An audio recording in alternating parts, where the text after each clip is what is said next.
Welcome back to Limited Supply. This is Season 9, Episode 12. This is the final episode of Season 9, which is huge. We're going into the double digits starting the next episode.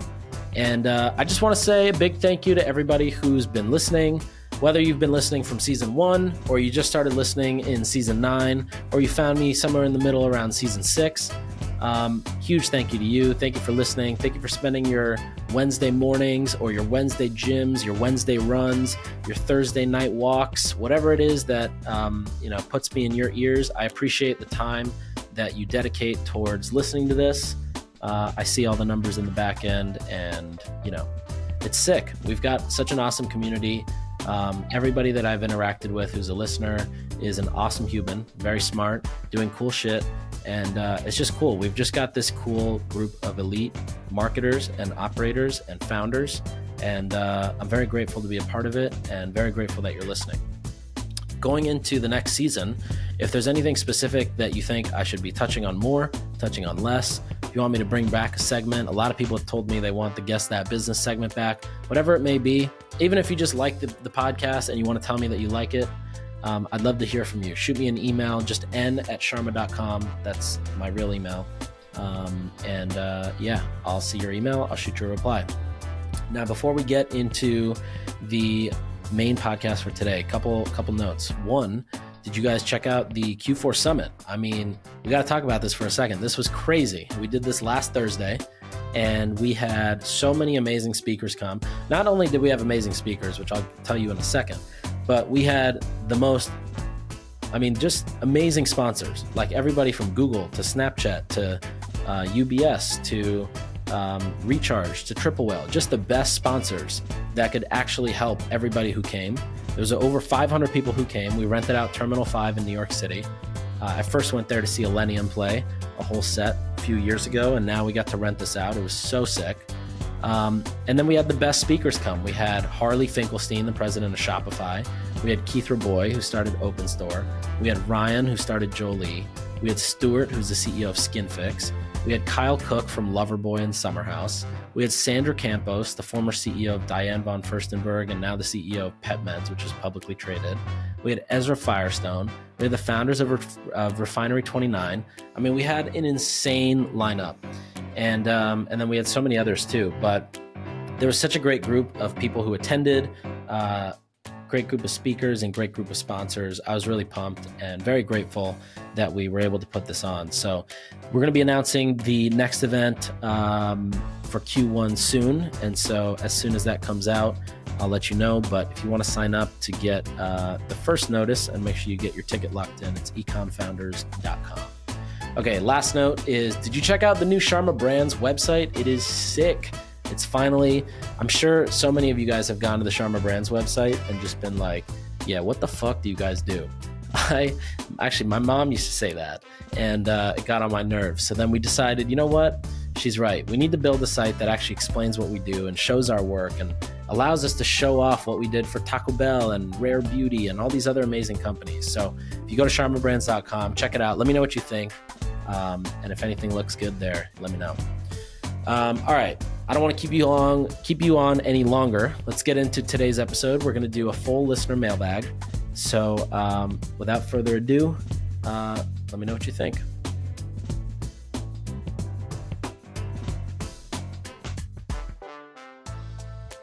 Have you ever added up all the conversions attributed to each of your paid channels and realized that the sum of those conversions is greater than the actual number of conversions on your site?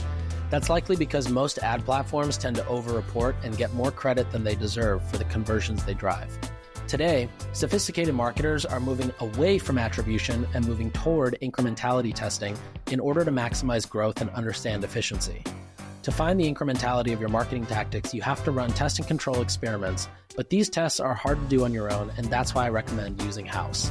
With House, you have an automated self-service platform that allows you to configure regional test and control experiments to measure incrementality, identify points of diminishing returns, optimally allocate marketing dollars, and maximize your growth. The platform is built by world-class scientists. It allows you to test all your marketing channels, both online and offline. You can measure the impact across all your sales channels, including direct-to-consumer, retail, Amazon, etc., and you can calibrate your in-platform reporting for incrementality with House. My friend Connor at Hexclad uses House, and he was actually able to share that when they ran an incrementality test around Meta and Amazon, they realized that a lot of their Meta spend was indirectly driving revenue for Amazon. These learnings actually changed their acquisition strategy for Amazon going forward.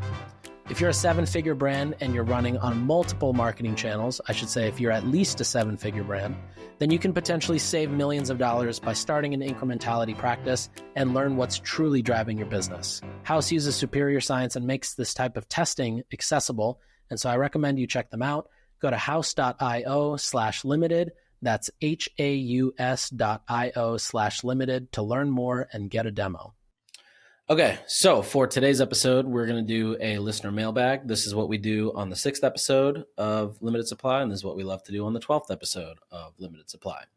So how this works is we have a Slack group. It's the Limited Supply Slack group. There's over 5,000 marketers, founders. There's a lot of actually helpful people. I was just reading a post from Chad, who I believe he runs a 3PL or runs a consultancy where he helps brands find the right 3PL. He just dropped a whole essay in there explaining everything about why people are currently having issues with getting their freight in or, just issues in general with 3PL. I guess there's a lot of people right now who are looking for a new 3PL. So he dropped a whole essay in there of how to help. And anyways, all that to say, it's a very helpful Slack group. I highly suggest you get in there. Always lots of good feedback from those who are in there. But anyways, in Slack, right before episode 6 and 12, I always drop in there, hey, drop your questions here. We're going to answer these questions on Limited Supply in a listener mailbag episode. So that's how we got here today. If you want to get on that Slack group, go to slack.limitedsupplypod.com. You'll see a link there, or a button rather, in the hero. Click that button, takes you to an Airtable form. You fill that out within 24 hours. You're in the Slack. There's lots of programming in there, etc. So it's actually a good thing. I would join it. I'm in it. So, all right, let's get started. So first question, with the increasing prices of paid advertising, what are you doing to bring more organic traffic to your storefront? Are you doing anything to turn your customers into brand ambassadors? Okay, let's break this down into two parts, more organic traffic opportunities and turning customers into brand ambassadors. So on the more organic traffic opportunities, one that comes to mind, the first thing that came to mind was YouTube influencer ads. There's a company that I've worked with before called Centis. And one thing that he taught me was that the beauty about YouTube influencer ads is that link stays there forever, right? It stays at the top of the description. And so whether somebody is watching a video about personal finance today and sees an ad for Hint Water, or they watch that video 3 years later, they're still going to see that ad for Hint Water. YouTube influencer ads actually do a great job of driving organic traffic when they're placed properly. You don't want to be putting it into content that's not necessarily evergreen content. Evergreen content is the best type of content to sponsor because you reap the rewards pretty quickly, right? When you make the buy smart. And then for the next couple of years, you also reap those rewards. In fact, I think it was Austin at Morning Brew told me that he loves doing this because he will get his investment back almost immediately from YouTube audiences or the viewers who are watching and clicking the links. But then he still sees these subscribers come into Morning Brew from Morning Brew ads on YouTubers from months ago. So highly recommend YouTube influencer ads. Another one, obviously, blog content, SEO stuff, like do your SEO and blog stuff. I'm not an expert in SEO, but I do know that when you set up content portions of your site, such as a blog, you can make those extremely, you can easily reverse engineer what people are searching and how that then leads to traffic on your site, which then leads to a sale. But two, most people put up blog content, they never really share it. Or they sort of share it, but they share it in a bad way. So I remember when I got to Hint, their entire Twitter feed was just like blog links, and the words in the tweet or the Facebook post were just the title of the blog post. So if you're going to be lazy about sharing this content, there's no point in even putting it up in the first place, unless you think something's about to hit on SEO, which sometimes is very random things that hit. I mean, at Hint 2, we had this article that was like the top 10 apps to track your water intake was the number one article from an SEO standpoint.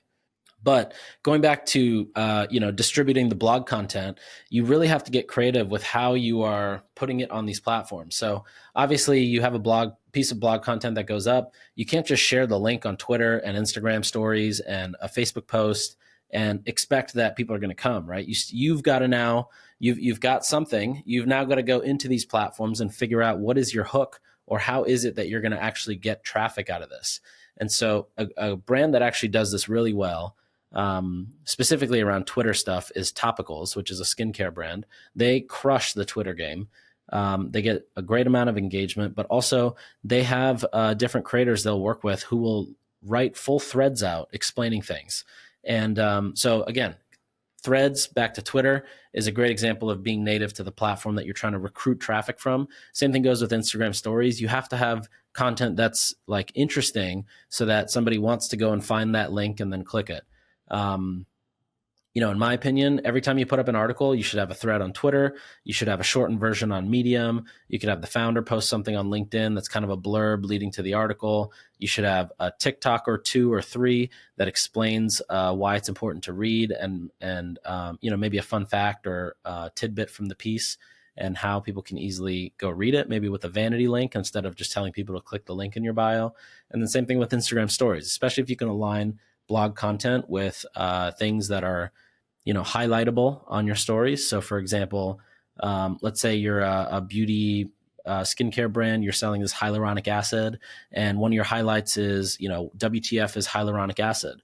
Well, maybe within the first few stories, you've got a kind of a teaser from the blog, and then it's got a link that goes back to the blog. You're just trying to always, you're not going to necessarily have one piece of content that's just going to pop off, especially with written content. So what you want to do is kind of always be planting these breadcrumbs along the way. Every time you have a piece of content that you're putting out, do your best to get as many eyeballs on it as possible, and just be smart with how you're approaching each platform. Okay, next one. Basically, okay, so I had YouTube influencers, SEO, and blog content. The third bullet I wrote down was just create more organic content. And this is something that you just got to do it. There's no other way around it. I imagine most people who ask this question are looking for like a silver bullet. There is no silver bullet. You're either spending money on ads and product placement or influencers, or you're the one creating the content and doing it well. So publishers do this really well. Even brands like Huckberry. I was at the Huckberry office last week, and they were telling me how they'll have celebrities come through Austin. They'll host them in the office. They'll create some content. It works with them on the media side. It works on the brand side. But you really just have to get creative of how you create content, right? You can take your top 25 most asked questions and make videos addressing each question and put it up on every platform that pushes views. So what are those platforms that are constantly pushing organic views? Those are Instagram Reels, that's TikTok, that's YouTube Shorts, that's definitely Twitter or X now. They push a ton of video. In fact, they even have auto scroll. So when you finish a video, it just automatically scrolls to the next.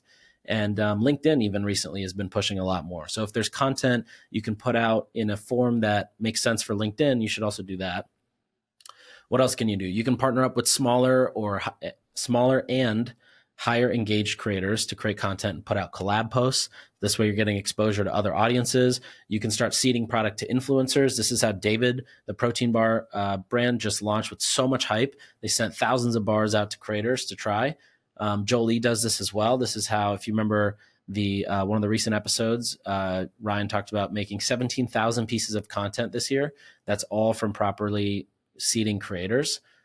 You could create campaigns. This is something that I really am a fan of. This is something that doesn't cost anything, right? So a lot of times when you hear create campaigns, you tend to think, okay, I've got to go hire an agency. We're going to make this big brand campaign. It's going to be a very expensive thing. But I'll tell you how we did it recently for one of our clients. We just decided that all ad creative, emails, site messaging, the brand's own podcast and, kind of influencer, we're just going to talk about summer must-haves as the top, kind of the overarching messaging. And that's what's going to be the products that we're going to feature. We're going to create this collection almost of summer must-haves, and we're going to focus on marketing that in a fun way. All of the ad creative was consistent with the summer must-haves messaging. All the emails that were going out were consistent. The organic social messaging was consistent. The founder's own content and account and podcast was consistent. And it just drives this kind of curiosity from people who are constantly seeing this campaign-like approach. And, we don't have to spend any money on a crazy brand agency to do this, right? We just called it Summer Must-Haves, created a new collection, and then just aligned all messaging around it to be very cohesive. So that's another easy one. It gets people very interested. And then kind of another sneaky one is whitelisting ads, and specifically advertorials, because a lot of people who read good advertorials, meaning advertorials that have legitimate story versus just, kind of like a fake review, kind of like fake UGC is, which we'll talk about in a second. Good advertorials get a lot of organic social shares, and there's a lot of traffic that you get as a benefit of a good advertorial. I remember we had this one advertorial, and for every like that we got a share on the ad. And so that was a great source of driving shares and organic traffic. And then once people got to the article itself, they were always clicking the Facebook share button. So those are kind of how I would think about more organic traffic opportunities. And then let's talk about turning customers into ambassadors. So again, this is another one that I think a lot of people look for a silver bullet, but there really isn't one. There's obviously software that can help you do this, right? Whether it's Superfiliate to create those branded experiences that customer turned ambassadors can share, or you can set up a referral program that, doesn't suck, which is hard to find, to help keep track of that stuff. But this is really something that I feel, turning customers into brand ambassadors is something that has to come from the brand. And the brand has to be the one that people want to outwardly associate with, either because it makes them feel good about themselves being associated, or because there's something else in it for them. For most modern day brands, that's either an emotional tie. For example, I love this brand because they use their profits to help those with mental health issues, and that's something I'm passionate about as a consumer. Or because being an ambassador for Jolie or Revolve or Viore just aligns you with being, a hot girl who does hot girl shit. You know what I mean? So it has to come from the brand. You can't just have, you can't just be selling a wellness brand, wellness products, powders and supplements and gummies, and then all of a sudden be like, we want to turn our customers into brand ambassadors. No, you have to be a brand that customers want to associate with publicly, right? It's the same concept of a retweet on Twitter or a reshare on Facebook. I don't know what Facebook calls it, but it's this concept of somebody's gonna put something else on their own real estate, right? On Twitter, that's a retweet on your timeline. In this case, customers becoming ambassadors think of it as like a customer turning into a billboard, right? That's still real estate. And so if you are going to ask somebody to basically take up some of their real estate, you need to be cool enough to where they want to do that. It really stems from the brand. I don't think that there's a silver bullet strategy here. There's definitely ways, if you're not that kind of a cool brand, to make yourself a cool brand. But there is no one software that's going to turn you into a, ambassador or a referral machine. It's just not going to happen. Okay. Question number 2, what are some omnichannel options for bringing in new customers aside from Meta, ambassadors, TikTok, TikTok Shop, Google, and DMing and messaging bots? Well, kind of combining TikTok Shop and messaging bots. I don't know if you've seen the Superfiliate DM product, but basically you can go into TikTok Shop and rapidly recruit using Superfiliate's DM product, a DM bot. There's also a company called Tilde that was launched by Mark, this guy Mark, who started Braze.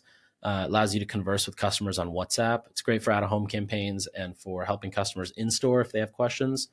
But, here's the thing. You can get new customers in tons of different ways. Out of home, ads, you could do events, you can combine influencers and events, which is a great combo for driving intent.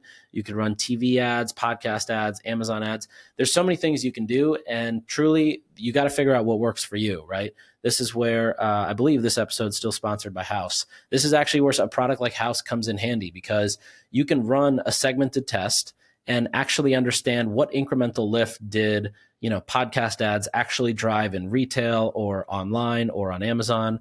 Or, if you run an isolated TV test with House, you can understand, okay, TV, what did that do to the D2C brand? Did it drive more traffic? Did it drive more sales than the average, comparing it to the group that's not exposed to TV? Did it do the same thing for Amazon or for retail? So the truth is there's so many options of what you can do. You really just got to make sure you're measuring it properly. And, considering that you asked this question being omnichannel and outside of Google and TikTok and Meta, I'm assuming you're in retail stores on Amazon and spending a good amount on advertising. So I would figure out some sort of a system like House where you can actually understand the impact it has, and then test a bunch of things and place your bets where you think your customers are first. But then from there, start testing other things and measuring it. Okay. Question number 3. Do we think UGC, which stands for user-generated content, is starting to die? Some brands have noticed UGC underperforming compared to static images. If UGC doesn't work for video, what's the next best thing? First of all, static images, undefeated. You know what I'm saying? Open up Figma, make yourself a few templates. You can actually buy Facebook static ad templates on the internet. And I'm sure there's a bunch of great people in this community that have these things for sale. Or I bet in the Slack community, if you just go ask, some people would be down to just share their Figma templates. Now, why do I love statics? Well, because one, it takes literally 30 seconds to make a static ad, especially if you've already got a template. It takes 30 seconds to make the ad and export it, and maybe another 5 minutes to put it up in the ads manager and get it live. 2 is the CPMs tend to be really cheap on static ads. So unlike with video or, whitelisting ads, you're still paying a little bit of a higher CPM than just with static ads.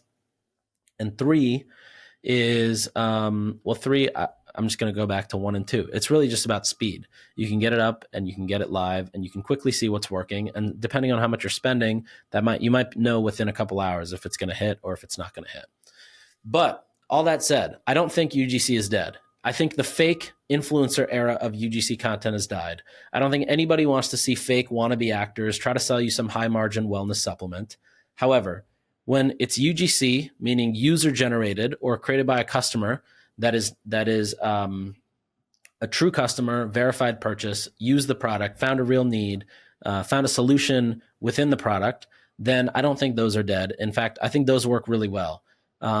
The organic customer videos and reviews, whether you create a compilation out of it, whether you whitelist an individual customer's account and kind of chop up their video differently, those still work. They also have to be realistic though, right? That's what makes bad UGC, right? You've got this failed actor out of Hollywood. Sorry, this is kind of mean, but it is true. It's true.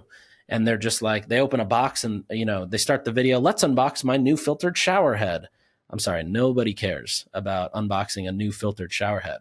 But if it's a real customer and they start the video talking about how they used to have crazy eczema and they couldn't figure out what was causing it, finally they, led them to a filtered shower head, that's a lot more interesting. But those things only come from real customer stories. So take what you want from that. But I don't think UGC is dead. I think fake UGC is dead. I think real UGC is very well alive and still performing. All right, I need to interrupt this podcast to ask you a very important question. Have you ever wondered how much of your DTC ads, the ads going directly to your website, are impacting other sales channels in your business? For example, even with YouTube showing a 0.8x ROAS in platform, do you understand the impact that it has on driving sales in Target or Amazon? Chances are, unless you have an incrementality practice in place, it's hard to understand the impact of your ad dollars at a true incremental view, meaning that even though the YouTube might show a 0.8x ROAS, it's driving incremental sales to Target and Amazon, and therefore YouTube has a true incremental ROAS of 2.2x. Recently, with one of my favorite brands, Inkbox, House ran a test, and when they looked at Snap ads, it drove a 5% revenue lift on their DTC business. However, when they ran an incrementality experiment, isolating a control and expose group to the Snap ads, they saw that Snap delivered an 11% lift on Walmart sales and an additional 5% lift with Amazon sales. Experiments like this are so necessary when you have more than 2 channels of marketing and 2 channels of sales or distribution. In-platform reporting over-reports itself because they look for correlation, not causation. This specific case study or use case alone is why I recommend you get a demo of House. House is a self-service, automated, and easy to set up incrementality and experimentation platform. It's built by the best scientists and economists, and it's trusted by leading brands to understand a marketing channel's true impact. Okay. Next question is, first BFCM, Black Friday, Cyber Monday advice. Should I keep it simple, or should I try a variety of strategies to learn what works best? Well, I'm a fan of, first of all, in general, I'm a fan of KISS. Keep it simple, stupid, right? If you don't want to call somebody stupid, you say, keep it stupid simple. Now, the reason I like that is because on Black Friday, Cyber Monday, consumers are just going to be hammered with, think about your own email inbox or your text inbox on or around Black Friday. It's just madness. It's constantly blowing up. Brands are sending 3 to 4 emails a day. We're sending 3 to 4 emails a day. Okay. Now every brand is doing that. So that's why I think you got to keep everything simple. Just make sure you have a really strong offer, a good variety of products in your offer if you can, right? So if you've got different flavors, scents, colors, fabrics, whatever it is, have a variety within that offer. And make sure you're really loud about your offer. I think the biggest mistake I see from brands doing their Black Friday for the first few times is they're just not loud enough about their offer. Make sure you send enough reminder emails. Make sure those who are not opening or not clicking are getting more emails. Make sure that your organic Instagram talks about what your offer is. You got to just make sure that people know what the offer is. You could even send out an email in advance sharing that what your offer is and when it's going to be available to purchase. But yeah, I think keep it simple. Once you feel comfortable with Black Friday and kind of changing sales, and you've got enough resources to have different creative for Saturday, Sunday, or Monday, Cyber Week, and a different one maybe for Giving Tuesday, then you can try to make it a little bit more complicated. But you also really want to think about your SKU variation, like how many SKUs do you have that you can really make unique offers out of? And secondly is the number of customers that you've got in your funnel. Or if you remember, we've always talked about this concept of flushing the toilet, which is you spend the whole year building up this backed up toilet of customers. I'm laughing because this is pretty funny as I'm saying it. But you spend the whole year building this toilet of customers, and then in Q4 you flush it, right? So if you don't have a lot of people in your pipe to flush, then you really can't get too complicated with offers, nor can you be pushing out too many offers. But punchline, keep it simple. In general, even if you've got a lot of customers and whatnot, try to keep it simple. There's still ways if you're trying to sell multiple different types of products or collections or styles, and you want to have individual sales per, you can still do that, but just keep it simple, maybe it's like a blank percentage off. Maybe it's a buy X, get Y. Maybe it's a gift with purchase at a certain threshold. But anything kind of more complicated than that is just going to confuse people. And people have a lot of brands already competing for their attention. So you want to make things quick so they can understand it, digest it, and decide if they want to buy, and then move on with their life. Okay.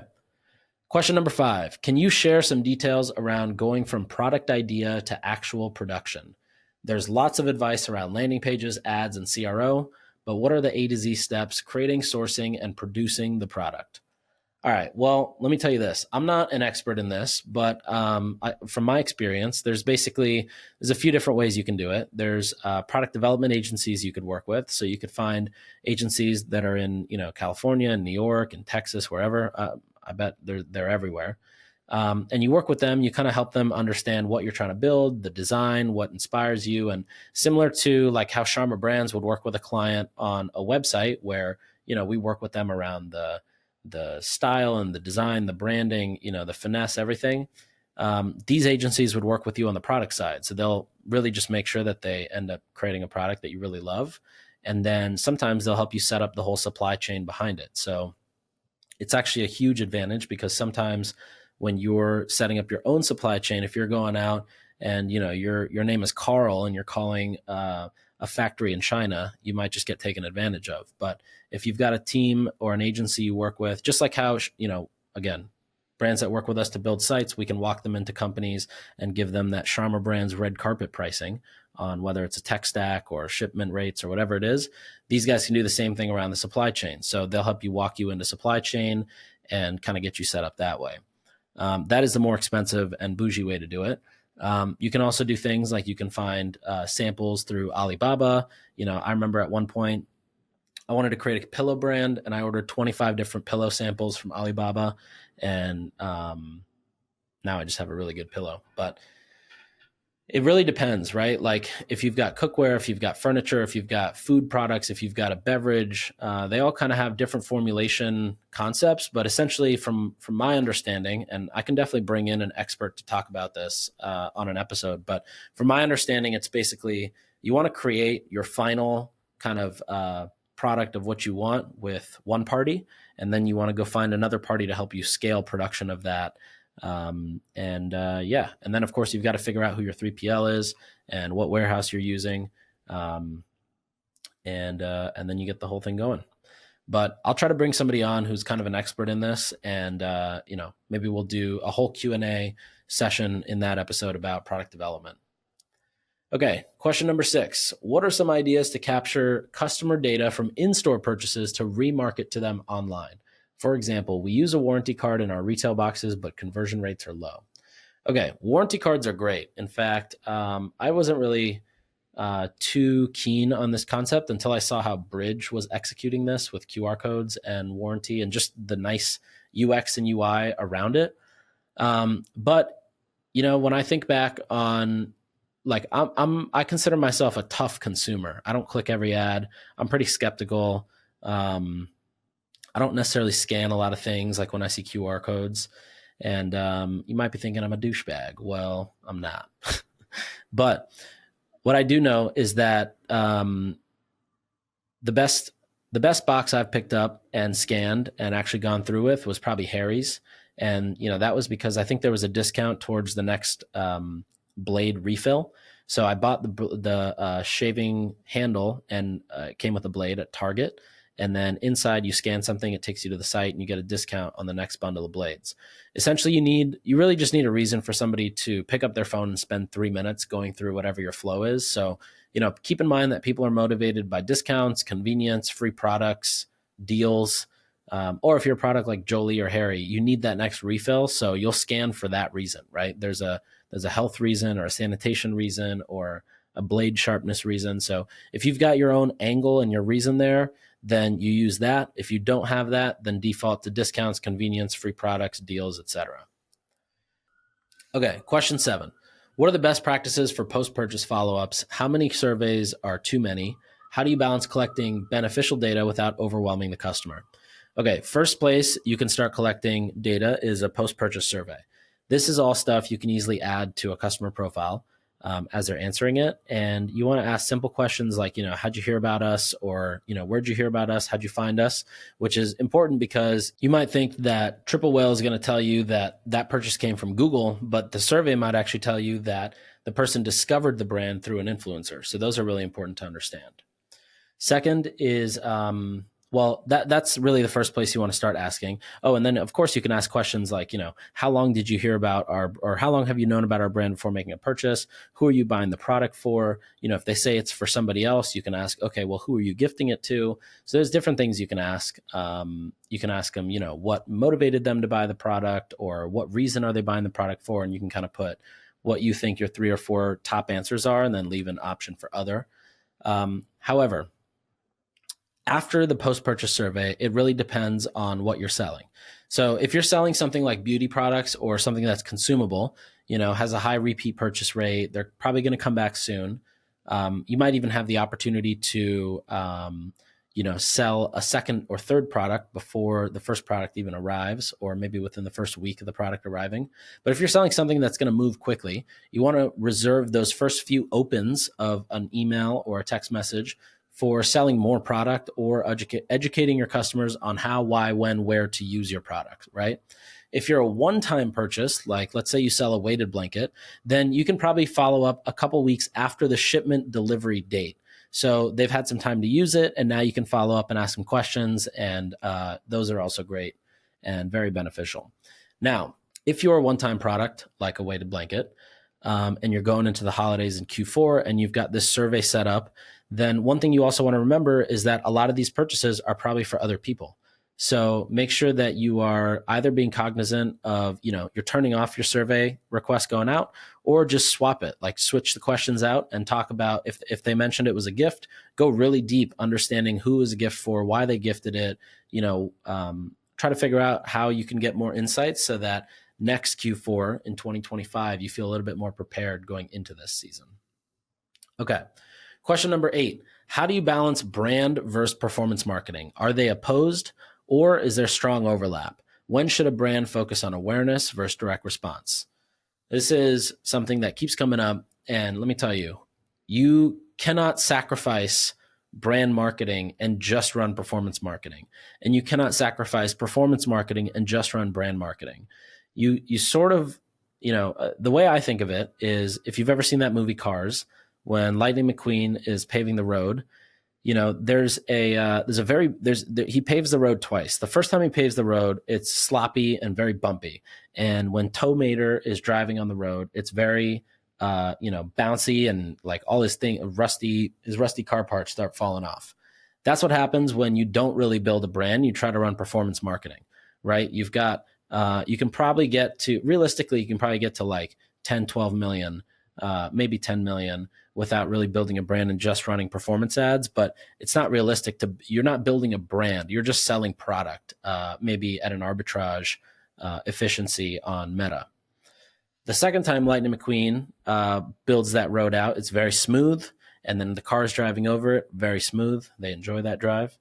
And I'm sure you know the feeling of driving on a new road. They're fucking awesome. That's my analogy for brand building and performance marketing. You want to pave the road before you drive the car. So you want to build the brand before you're just, running performance ads. Every brand that I look at and try to understand maybe a pattern of how they succeeded was all done by first building some brand awareness and then capitalizing on top of it with strategic performance marketing. So again, not going out the gate and blasting as much money as you possibly can into performance marketing, but you really need to build the brand. You need to build the interest that people have in it, the excitement around it. You want to build the word of mouth with it. You got to build all this stuff in parallel. You can't just say, oh, I'm gonna just max, I'm gonna go spend on one thing for brand and then I'm gonna start running ads. No, you got to build up the whole thing. Just the same way, think about performance marketing, where you're not just gonna run ads to a shitty site. Nope. You're going to run ads. You're going to have good creative. You're going to have a good email pop-up. You're going to have a good landing page. You're going to have a good offer. You're going to have a good post, site abandonment email follow-up. Those, you're all building those together, right? You're not going to just have a lopsided funnel where one thing is really good and the other stuff is really bad. The same thing on the brand side. You've got to really approach it strategically. And if you think about it, ask yourself, what are you selling?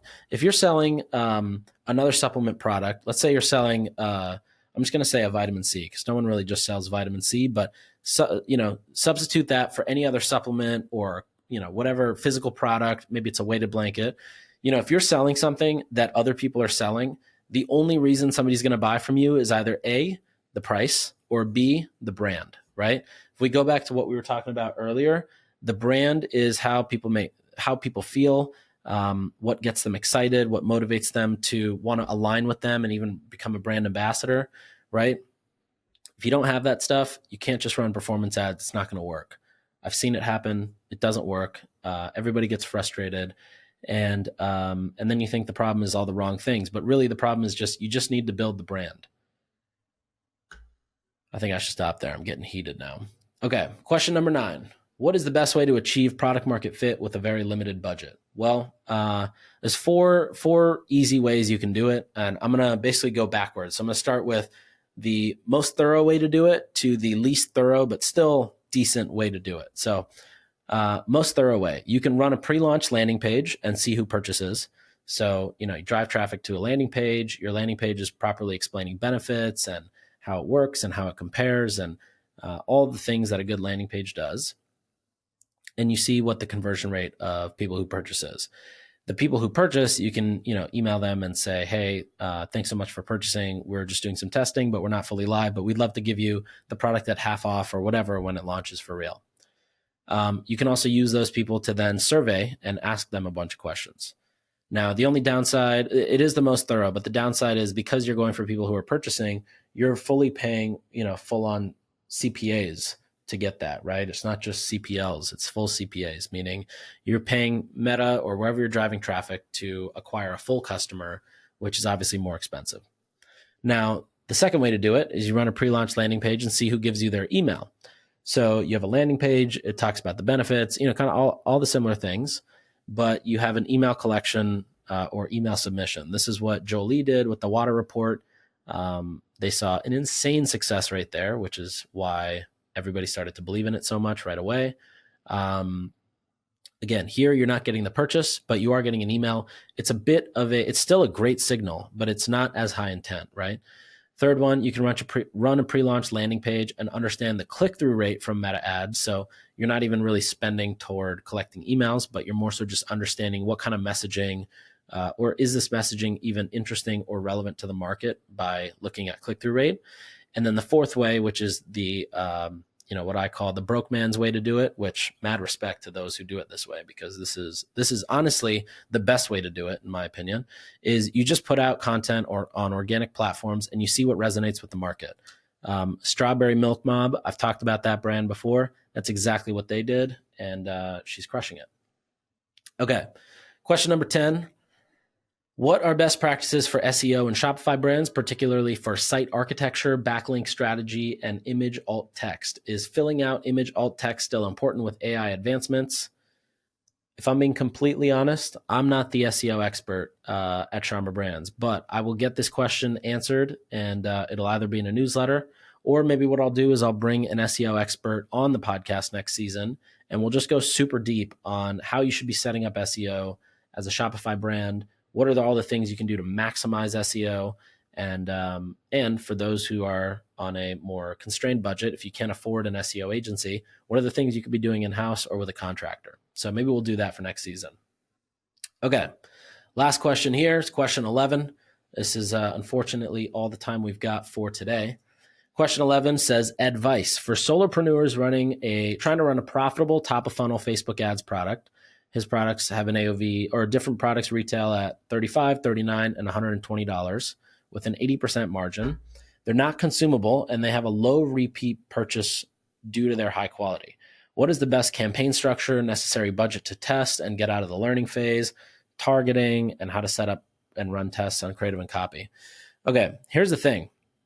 Realistically, this is not a Facebook friendly product or Facebook friendly setup, right? I mean, if you're at 35, 39, and 120, let's say your AOV is 37, right? 37 with an 80% margin puts you at a margin of just under $30. So let's say 29. Now out of $29, you've got to pay all your bills yourself and Facebook.